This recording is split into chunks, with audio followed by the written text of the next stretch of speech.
Hi tech engineers IPO 2026 पूरा विश्लेषण apply करें या नहीं। नमस्कार दोस्तों, आज हम बात करने वाले हैं हाईटेक इंजीनियर्स लिमिटेड आईपीओ की। अगर आप इस आईपीओ में निवेश करने की सोच रहे हैं तो वीडियो को अंत तक जरूर देखिए, क्योंकि हम जानेंगे कंपनी क्या करती है, आईपीओ कितना बड़ा है, प्राइस बैंड क्या है, एक लॉट में कितने शेयर हैं, कंपनी का बिजनेस और फाइनेंशियल परफॉर्मेंस कैसा है, जीएमपी क्या संकेत दे रहा है, वैल्यूएशन महंगा है या सस्ता, कंपनी के फायदे और जोखिम क्या हैं, और सबसे महत्वपूर्ण सवाल, क्या आपको हाईटेक इंजीनियर्स आईपीओ में अप्लाई करना चाहिए या नहीं। चलिए शुरू करते हैं। पहला सवाल, आईपीओ कब खुलेगा। हाईटेक इंजीनियर्स आईपीओ की सब्सक्रिप्शन 24 अगस्त 2026 से शुरू होगी और दिसंबर अगस्त 2026 को बंद होगी। आईपीओ की टेंटेटिव अलॉटमेंट डेट 20 है। डीमैट अकाउंट में शेयर्स का क्रेडिट और रिफंड लगभग 31 अगस्त 2026 को होने की उम्मीद है और कंपनी की टेंटेटिव लिस्टिंग 1 सितंबर को बीएसई और एनएसई पर होने की संभावना है। हालांकि ये सभी डेट्स टेंटेटिव हैं और इनमें बदलाव हो सकता है। आईपीओ का साइज कितना है। हाईटेक इंजीनियर्स आईपीओ का कुल इश्यू साइज लगभग 135 करोड़ 73 लाख रुपए है। इसमें 60 करोड़ रुपए का फ्रेश इश्यू है, जबकि 75 करोड़ 73 लाख रुपए का ऑफर फॉर सेल यानी ओएफएस है। यहाँ एक महत्वपूर्ण बात समझना जरूरी है। फ्रेश इश्यू का पैसा कंपनी को मिलता है, जबकि ओएफएस में मौजूदा शेयर होल्डर्स अपने शेयर्स बेचते हैं। इसलिए इस आईपीओ में लगभग 75 करोड़ 73 लाख रुपए यानी एक बड़ा हिस्सा ओएफएस के माध्यम से आ रहा है। प्राइस बैंड और लॉट साइज। इस आईपीओ का प्राइस बैंड 50 से 53 रुपये प्रति शेयर रखा गया है। फेस वैल्यू 5 रुपये प्रति शेयर है। रिटेल इन्वेस्टर के लिए मिनिमम लॉट में 283 शेयर है।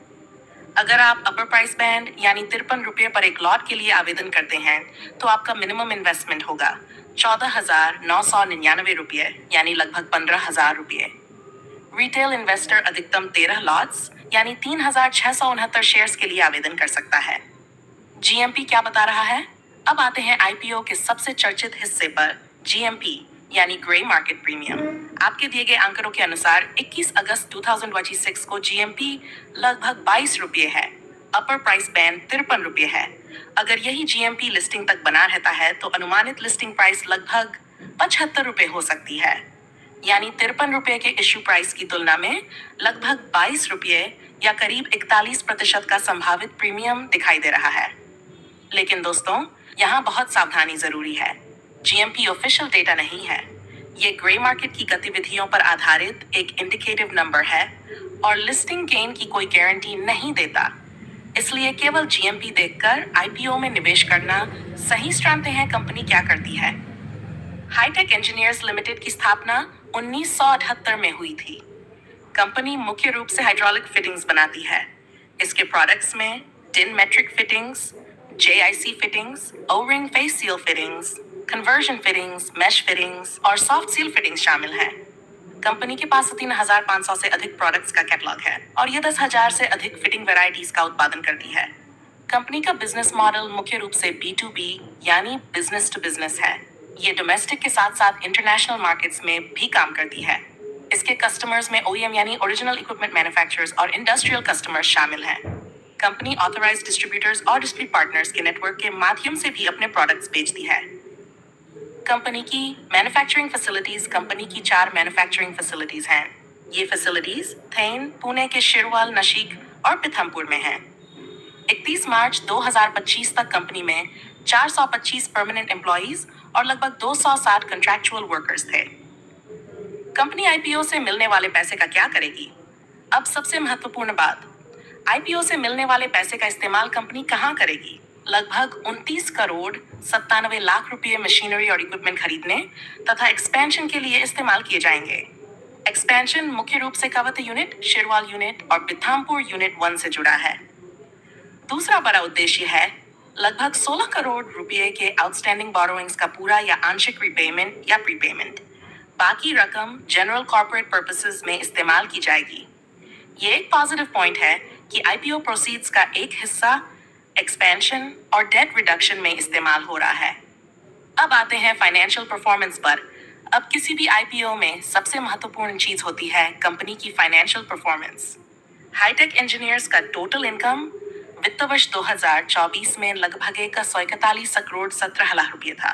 वित्त वर्ष 2025 में यह बढ़कर लगभग 166 करोड़ 71 लाख रुपए हो गया और वित्त वर्ष 2026 में टोटल इनकम लगभग 193 करोड़ 44 लाख रुपए पहुंच गया, यानी कंपनी के रेवेन्यू में लगातार ग्रोथ दिखाई देती है। अब प्रॉफिट आफ्टर टैक्स यानी पेयर की बात करें। वित्त वर्ष 2024 में लगभग 11 करोड़ 60 लाख रुपए, वित्त वर्ष 2025 में यह बढ़कर 19 करोड़ 62 लाख रुपए हो गया और वित्त वर्ष 2026 में लगभग 22 करोड़ 59 लाख रुपए रहा, यानी पिछले वित्त वर्ष की तुलना में प्रॉफिट में लगभग 1% की ग्रोथ, रेवेन्यू भी लगभग 16% की ग्रोथ दिखाई देती है। एक कंपनी के लिए सकारात्मक संकेत है। ईबी परफॉर्मेंस कंपनी का एबिटीए वित्त वर्ष 2024 में लगभग 22 करोड़ 55 लाख रुपए था, वित्त वर्ष 2025 में बढ़कर लगभग 35 करोड़ 69 लाख रुपए हुआ और वित्त वर्ष 2026 में यह बढ़कर लगभग 41 करोड़ 69 लाख रुपए हो गया। वित्त वर्ष 2026 में ईबी मार्जिन लगभग 22% रहा, पैट मार्जिन लगभग 11.8% रहा। इससे पता चलता है कि कंपनी का ऑपरेटिंग प्रॉफिटेबिलिटी लेवल अच्छा है।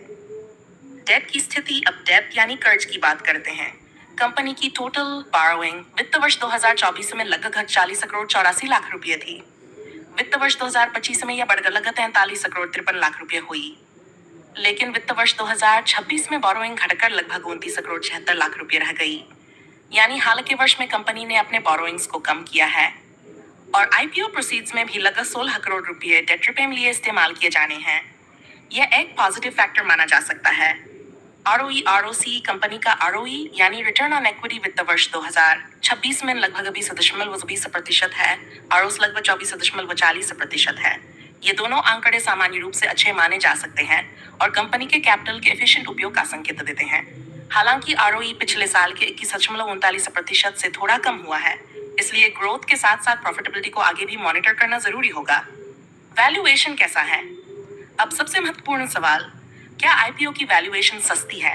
आपके दिए गए आंकड़ों के अनुसार आईपीओ के बाद ईपीएस लगभग ₹2.38 है। अपर प्राइस बैंड 53 रुपये पर आईपीओ के बाद पीई लगभग 22.27 गुना बैठता है, यानी इन्वेस्टर कंपनी की एनुअल अर्निंग के मुकाबले करीब 22 गुना वैल्यूएशन दे रहा है। प्राइस टू बुक वैल्यू लगभग 3.66 के आसपास है। अब पीयर्स को देखें तो यूकेन इंडिया का पीई लगभग 69 गुना, डायनामैटिक टेक्नोलॉजीज का पीई लगभग 230 गुना और एरोफ्लेक्स इंडस्ट्रीज का पीई लगभग 107 गुना बताया गया है। इस तुलना में हाईटेक इंजीनियर्स का करीब 22 गुना पीई कंपैरेटिवली कम दिखाई देता है, लेकिन केवल पीयर कंपैरिजन देखकर यह निष्कर्ष नहीं निकालना चाहिए कि आईपीओ सस्ता ही है। कंपनी का आकार, growth rate, margins, business quality और फ्यूचर ग्रोथ भी देखना जरूरी है। प्रमोटर होल्डिंग आईपीओ से पहले प्रमोटर होल्डिंग लगभग 97.99% है। आईपीओ के बाद प्रमोटर होल्डिंग घटकर लगभग 71.23% हो जाएगी। इसका मतलब है कि आईपीओ के बाद भी प्रमोटर्स की कंपनी में सब्सटैंशियल होल्डिंग बनी रहेगी। ये एक सकारात्मक बात हो सकती है क्योंकि प्रमोटर की कंपनी में सिग्निफिकेंट स्टेक बनी रहती है। कंपनी की प्रमुख स्ट्रेंथ्स, अब बात करते हैं कंपनी की स्ट्रेंथ्स की।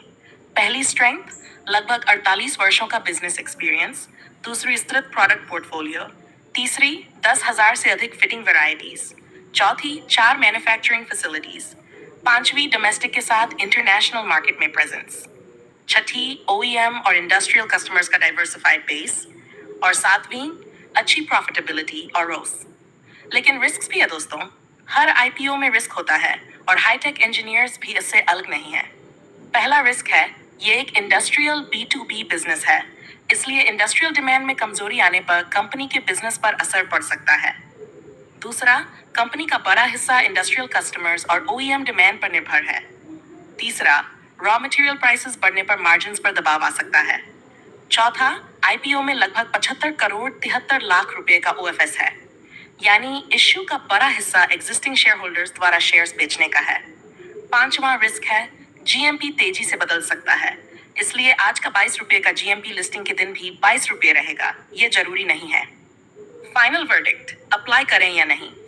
अब सबसे महत्वपूर्ण सवाल, क्या हाईटेक इंजीनियर्स आईपीओ में अप्लाई करना चाहिए? मेरे हिसाब से इस आईपीओ में कुछ अच्छे पॉजिटिव फैक्टर्स दिखाई देते हैं।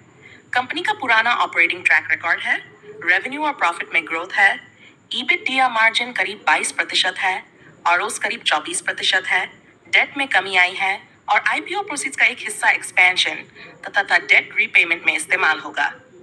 इसके अलावा अपर प्राइस बैंड पर करीब 22 गुना पीई दिए गए पीयर डेटा की तुलना में बहुत ज्यादा दिखाई नहीं देता और अभी जीएमपी भी पॉजिटिव है। लेकिन दूसरी तरफ ये एसएमई आईपीओ नहीं बल्कि बीएसई और एनएसई पर प्रपोज लिस्टिंग वाला इश्यू है। फिर भी लिक्विडिटी और मार्केट सेगमेंट पर ध्यान देना जरूरी है। जीएमपी गारंटीड रिटर्न नहीं है और इश्यू का बड़ा हिस्सा ओएफएस है, इसलिए केवल लिस्टिंग गेन के लालच में बड़ा पैसा लगाना उचित नहीं होगा। मेरी राय, अगर आपका उद्देश्य लिस्टिंग गेन है तो करंट जीएमपी के कारण आईपीओ आकर्षक दिखाई देता है, लेकिन जीएमपी में बदलाव का रिस्क हमेशा रहेगा। अगर आपका उद्देश्य लॉन्ग टर्म इन्वेस्टमेंट है तो कंपनी के business, future growth, quarterly results और लिस्टिंग के बाद वैल्यूएशन को भी देखना बेहतर होगा। मेरी ओवरऑल व्यू में हाईटेक इंजीनियर्स आईपीओ को सावधानी के साथ सकारात्मक नजरिए से देखा जा सकता है। रिटेल इन्वेस्टर के लिए एक लॉट तक सीमित आवेदन करना रिस्क मैनेजमेंट के लिहाज से उचित हो सकता है, लेकिन केवल जीएमपी देखकर मैक्सिमम इन्वेस्टमेंट करना सही नहीं होगा। और अगर लिस्टिंग बहुत ज्यादा प्रीमियम पर होती है तो लॉन्ग टर्म इन्वेस्टर को तुरंत खरीदने के बजाय वैल्यूएशन और क्वार्टरली परफॉर्मेंस देखकर एंट्री पर विचार करना चाहिए। दोस्तों, ये वीडियो केवल एजुकेशनल पर्पस के लिए है। निवेश करने से पहले आईपीओ का आरएचपी, फाइनेंशियल स्टेटमेंट्स और अपने फाइनेंशियल एडवाइजर की सलाह जरूर देखें। अगर आपको ये एनालिसिस पसंद आया हो तो वीडियो को लाइक करें, शेयर करें और हमारे चैनल को सब्सक्राइब करना बिल्कुल न भूलें। मिलते हैं अगले आईपीओ एनालिसिस में। धन्यवाद।